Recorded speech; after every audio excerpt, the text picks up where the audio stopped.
tax-exempt advocacy groups that played an aggressive role in this year's election are coming under increasing scrutiny from state regulators, who are cracking down on organizations seeking to engage in campaigns without revealing their financial backers. The pressure in states with stringent campaign finance rules contrasts sharply with the federal level, where nonprofits that spent hundreds of millions of dollars to influence races this year have not been required to disclose their donors. This month, California's Fair Political Practices Commission forced an Arizona-based group to reveal the source of $11 million it gave for two ballot initiative campaigns. The funds were traced to a Virginia nonprofit that also does not reveal its donors. That hasn't satisfied the commission, which has begun an investigation to uncover the original source. Shortly before Election Day, judges in Idaho and Montana required the disclosure of contributors to two nonprofit organizations that had drawn the attention of state regulators with their political activity. Frankly, if we didn't take a stand on this, we might as well just pack up our campaign disclosure law and send it away, said Idaho Secretary of State Ben Weiserse. The fact the federal campaign laws are deficient or you've got the deadlocked Federal Election Commission, that doesn't mean the states are powerless. Weiserse sued a group called Education Voters of Idaho, which gave more than $200,000 for its backing three state ballot measures, accusing it of failing to comply with the state's Sunshine Law. After the court order, the organization revealed it had received money from New York Mayor Michael R. Bloomberg and Albertsons supermarket scion Joseph P. Scott, among others. The clashes between state elections officials and advocacy groups are a byproduct of the U.S. Supreme Court's 2010 ruling in Citizens United v. Federal Election Commission, which lifted the ban on direct political expenditures by corporations.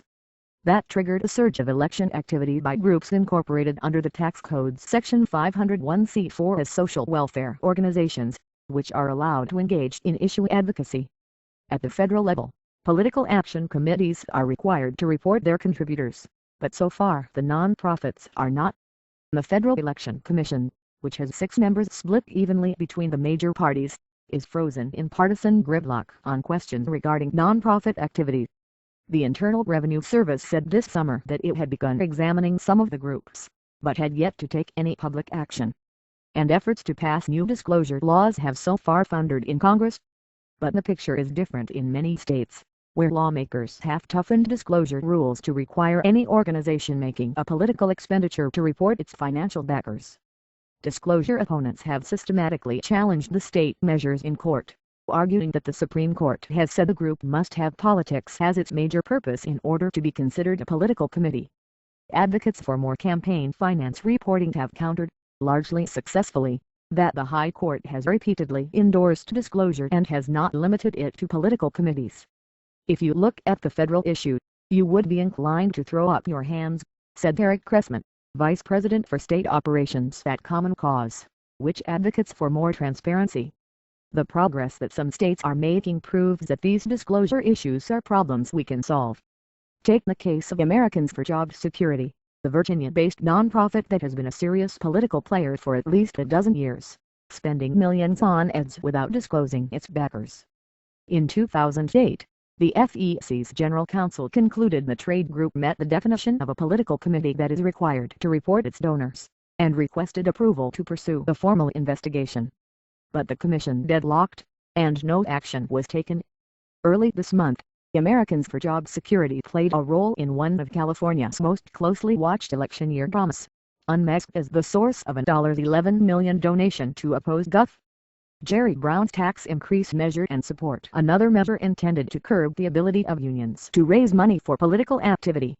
The money had first been routed to an Arizona group called the Center to Protect Patient Rights, which sent it to another nonprofit also based in Arizona called Americans for Responsible Leadership, which in turn gave the money to the conservative Small Business Action Committee in California to run ads about the ballot measures. State authorities called it campaign money laundering. Ann Ravel, chairwoman of the Fair Political Practices Commission, said the contribution may have violated the rule implemented in May to prevent donors from anonymously shuttling money through nonprofits with the intention of spending it on California campaigns. If found in violation, the nonprofits involved could face millions of dollars in fines. The Small Business Action Committee could also be forced to pay $11 million to the state's general fund if authorities prove it knowingly failed to report the original source of its funds, Ravel said.